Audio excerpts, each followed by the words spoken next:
Top quality और consistent performance के लिए सिर्फ सिल्वर पंप्स। टॉप क्वालिटी और कंसिस्टेंट परफॉर्मेंस के लिए सिर्फ सिल्वर पंप्स, नाम याद रखना। सामाजिक कार्यकर्ता अंजलीताई दमानिया सध्या आमच्या सोबत आहेत। ताई, सर्वात मोठी बातमी अशी आहे की जे खोक्या भोसले वॉन्टेड होता त्यांना आता बीड पोलिसांनी अटक केली आहे प्रयागराजमधून। पहिली प्रतिक्रिया काय? नाही, आता बीड पोलिसांचं पहिल्यांदाच मला अभिनंदन करावं लागेल की पहिल्यांदा त्यांनी काम करून चांगली चौकशी करून प्रयागराजपर्यंत पोहोचले आणि त्याला अटक केली, त्याबद्दल खरंच मनापासून अभिनंदन।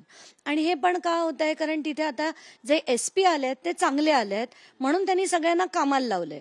पण याच्या पुढे जशी कराडची केली तशी याची सरबराई करू नका, आरोपींना आरोपींसारखं वागवा, VIP ट्रीटमेंट देऊ नका। फक्त माझ्या मनात एक प्रश्न पडलाय की परवा रात्रीपर्यंत तुमच्या चॅनलला जी त्यांनी मुलाखत दिली होती ती परवा रात्री दिली, मग तो प्रयागराजला काल सकाळी गेला आणि हे सगळं जे झालंय ते ऐकून जरा म्हणजे विचित्र वाटलं, पण आनंद देखील झाला की आरोपी कोणालाही असं हे जे फरार होऊ दिलं जातं ना, त्यांना अटक करताना पोलिसांना बघून बरं वाटतं। संतोष देशमुख हत्या प्रकरणी आज पहिली सुनावणी होणार आहे, तुम्हाला काय अपेक्षा आहेत, काय सांगा?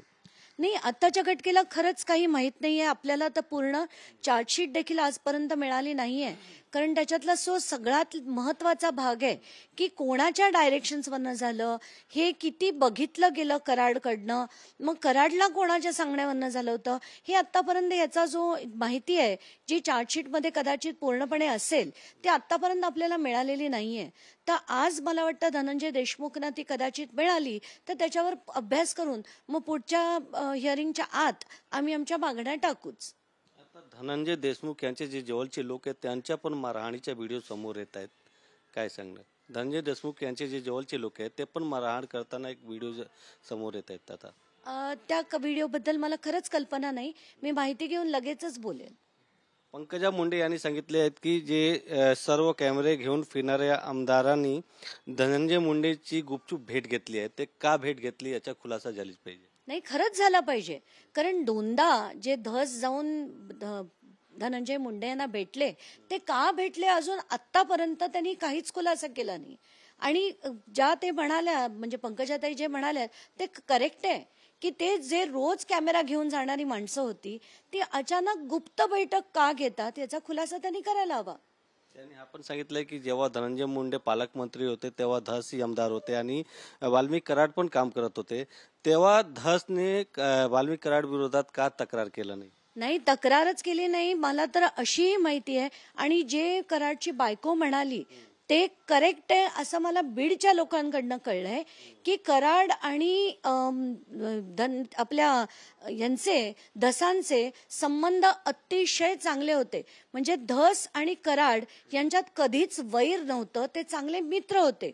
आणि धस आणि धनंजय मुंडे सुद्धा चांगले मित्र होते, अगदी लोकसभेच्या निवडणुकीपर्यंत सगळं उत्तम होतं। विधानसभेच्या निवडणुकीच्या काही काळाआधी सुद्धा ते कराडला भेटले होते।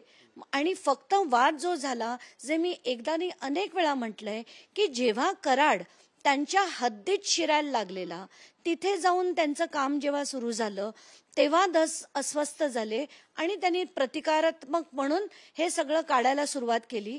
पण म्हणूनच मी म्हणते की हे सगळे जे आका आहेत ते आपल्या बीडमध्ये किती आका आहेत ते आपण बघतोच आहे, आणि हे मी 28 डिसेंबरपासून रोज म्हणते।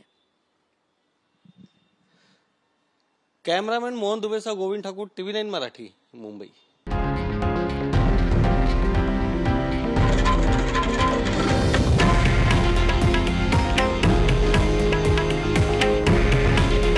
हे आहे देशातील नंबर 1 न्यूज नेटवर्क आणि आपण पाहत आहात TV9 मराठी। काळजी तुमची, हित महाराष्ट्राचं।